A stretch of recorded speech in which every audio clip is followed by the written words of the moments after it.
Hello, I'm Gary Lyon and welcome to Access All Areas. What a weekend. We may have lost the best player in the competition for what could be a long period, but there were two huge wins for a couple of footy clubs. As I say, g'day to Damien Barrett. One of those clubs was the Gold Coast Suns, Warrior. Adelaide out, but they just won what was, I think, their most important win.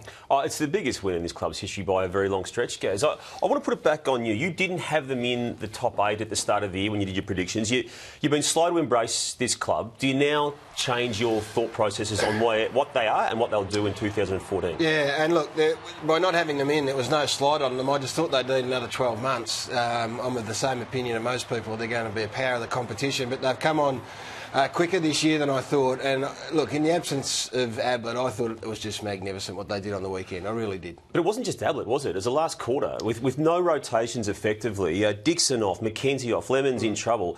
And look what happened in light of that. Yeah, watershed moments come for footy clubs, and this is a young club in its fledgling years. And I just thought Swallow was absolutely superb. Yep. He was every bit the Ablett motivator. And then you got Bennell and O'Meara, and you compare the forward line output. Cloak and Goldstick had 2 possessions. Harbrad and Lynch had 17. No rotations on the bench. I just thought that was the seminal moment where they looked at each other and said, this is our time to stand up. Yep. And not only did they stand up, they absolutely embraced it and delivered a stunning win. I mean, when you say seminal moment, moments like that can not just change a season, but an entire journey. I think when we go back and look at this footy club, when they win a flag in the next 5 years, we'll say, remember that day at Collingwood when their master went off the ground and they had no rotations and they rolled over the top of Collingwood? I think that'll be the time. OK, now there's 2 clubs really surging outside the 8, and there's a couple of clubs in the 8 who continue to be vulnerable. Is Collingwood actually now more vulnerable than the Suns? Well, look, when you look at their run home, I mean, they only play, I think, 2 sides inside the 8 at the moment, but the 8 needs to be extended out to a 10 if you want to include West Coast, because I still think they're a tricky opposition away from home. They play 5 of the last 7 games, 5 of those sides, including Collingwood, Essendon and Adelaide and West Coast are all in that mix. So it is, if they get in the 8, they will deserve to get in there because they've got teams breathing down their neck right now. OK, there's an incident late in the game which has drawn a lot of attention. Now, Clinton Young dropped the mark.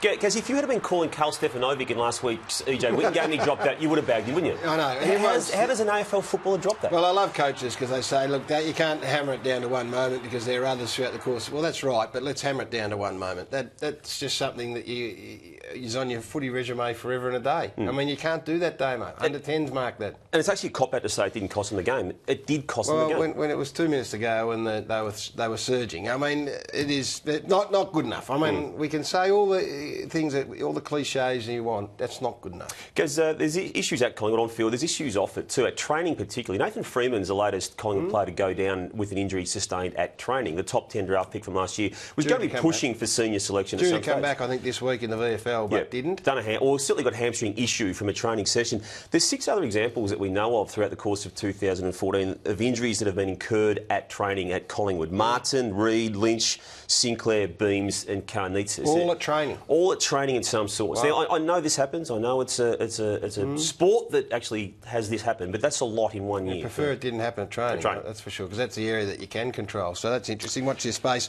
What about the Essendon Footy Club? For everything that's been going on over the past couple of years, you can't help but admire their ability to get up and win games when the rest of the world's against them. They've somehow drawn on that particular issue you're referring to in this particular game, haven't they? Look, Mark Thompson, I really admired how he addressed these losses in close games last week. He said just sometimes it is luck. And when you talk about what's going on in the field, they've lost 3 matches that they would argue they should have won. Now, they've finally got over the line in one of these close ones. Maybe it is just luck that has been happening against them in those previous close losses. Yeah, and the better sides tend to get luckier. That's the other thing about that. But I love what they did because the opposition was quality. And the question now will go to Port Adelaide, who have been on top of the ladder and look to be a lock for even a top 2 spot. They've now got some big challenges ahead of them, and it always is the question. When do you need to be playing your very best footy? When do you need to be up and running as hard as you can? Well, they were doing it in the first 6 or 8 weeks to the point where we were stunned. 2 games clear on top of the ladder. They've lost 3 of the last 4. Now our question will be, will they be able to do that when it matters most? Well, will they? Well, look, I think it's going to be tough for them. I mean, they've lost Carlisle, they've lost Trenggrove, really important players. I think it's a great challenge for Kenny Hinkley. These next 7 weeks are enormous. Western Bulldogs are the only club they've beaten in that 4-game stretch. Yep. I know you send me upstairs to speak about the rule makers every week. I'm going up again after this on the weekend. What do you do when you go up and see our rule makers and Wayne Campbell and that? Changes last week. No, you didn't. You didn't address this. I specifically said go and deal with this issue. We saw Murphy last week in Cranberry. Bagley on Monfries, just to back over it. That has to be holding the ball, isn't it? I mean, Wayne Campbell will say, of course it's holding the ball. And that umpire, whoever it is, I'm not going to name him, but one of your mates, he home ground advantage, 45,000 people screaming at him. No question. He didn't want to pull the whistle. All we can do on these matters is say, would we be happy for that to happen in a grand final and for it to shape a result? Well, you get up and fix it. Well, they've got to fix it. You're not doing the Hawks, very un-Hawthorn-like in a 15-minute patch in the third quarter where they went from being OK in this game to being shot. Well, not only OK, they worked their way in front. 2 points up. There you go, 14 minutes. And then the brain fades come in. And this is, look, we're going to talk about this issue, Brian Lake, in greater detail in a moment. But there's more than that about this. Don't worry, Clarko will deal with that and move on. He'll be more concerned about the undisciplined Hawthorn. Now, 10 minutes. Hodge is fortunate here that Swallow didn't do a shoulder or get concussed. So that's a pretty crude tackle. Well, there's the captain. Here's one of your leaders. Just a little petulance from Sammy. That's an indication of the frustration that's coming. It's very condescending. Could have been another 50 metres. And this... the ball started going in long, which I loved, and it went in continually, and this very disciplined Hawthorn defence just lost it. Stratton lost it. Sean Burgoyne started to turn the footy over. We saw Lake have the brain fade, which we're going to talk about now. Why did it happen? That's what Clarkson's going to... Why? We haven't seen that with Hawthorn before, for a long time. No, we haven't. So you give them a little bit of wriggle room. But I'll tell you who won't give them wriggle room. Alistair Clarkson will eyeball them in a manner that if you were there, the paint will peel off the wall at Hawthorn this week. Let's take a look at the Lake and Petrie incident. It's going to unfold today by way of match review panel / tribunal. Guys, we've got a situation here where Petrie, unless he breaks the player's code of conduct, is going to be copping at least a week, maybe a couple himself, because that hand on Lake's face there, that results in lacerations, which, as we know, by definition, the match review panel will inquire about. Now, Drew Petrie, to this point, has upheld the player's code. If he continues to uphold that code and doesn't say what happened to him, just right here, he has passed out here, guys. He has stopped breathing, and just take that as fact. He has stopped breathing. Which he denied yesterday on the Sunday footy show. He can deny all he likes. So you're telling us that he stopped breathing? He stopped breathing. At that particular moment, he stopped breathing. So if he wants to tell the match review panel that, it may mitigate his own situation. If he doesn't, well, he's going to cop weak himself at least, and maybe more, because there were lacerations around. It's a big issue. The player's code, North Melbourne used it last week to protect Rockcliffe. Do you think they'll use it again today? Well, it is a massive issue because the whole outcome will depend on the evidence given by Drew Petrie. And from what I've heard, we interviewed him post-game on Triple M straight after, and then I saw him yesterday on the Sunday show, and he maintained the line that it was no big deal and carry on.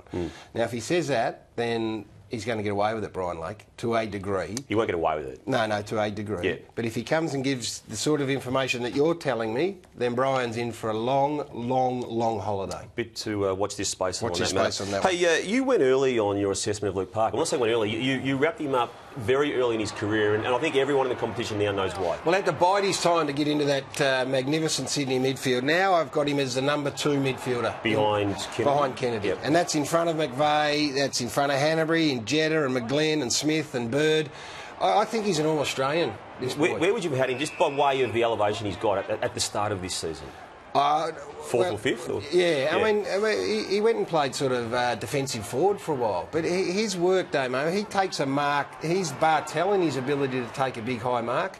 And his contested footy, I think, is just of the highest quality. You don't go throwing those comparisons around too lightly. So to throw Bartel and Parker in the same sentence? Yeah, well, but in terms of his marking, Bartel-like, but he plays different to Jimmy. He's even more inside than Jimmy, and that's saying something, because Jimmy's no fool in that area as well. So well done to him. He's a star. Really like this from Steele Sidebottom on the weekend, Gaz, where he just calmed down a potentially angry Brodie Grundy after he probably had reason to be grieved here at May. He did. That's leadership. You talk about what leadership is. They know that Brodie can have a brain fade and can reverse the decision and give one away when you don't need to, and that's Steele Sidebottom. He's run from a few metres away to do that. And look at Brodie. He's looking at Steele saying, no one's ever done that to me. What are you doing? I'm in the same jumper as you. But I loved it. Get your mind back on the job. Stop worrying about yourself. Maybe someone need to do that to Brian Lake on, which is another point. Now, Luke Hodge, George Jordan Lewis, they're the blokes who are responsible for the leadership of Hawthorn. They should have grabbed Brian at some stage. Maybe they did. They will. Didn't. Someone should have grabbed the person who was tossing the coin yesterday, Gaz, between Damien. St Kilda That's and how you would have tossed the coin if you got thrown out. Have a look at Rui. Could you stuff up a coin toss more than that? Rui looks at Mark Murphy and goes, what's going on here? No, you cannot. So there are the big issues. Brian Lake and the coin costs have been a very big week, and Damo, you've been very good. Get up there and don't have coffee and don't be seduced. Get up there and bang the table on that. I think I've just about lost my wits on this, Gaz. Well, I can't do it. Get up there. Hey, don't forget to keep clicking back to afl.com.au for all your latest news and sensational video content right throughout the week. Thanks for watching. Access all areas. We'll see you next week. Goodbye.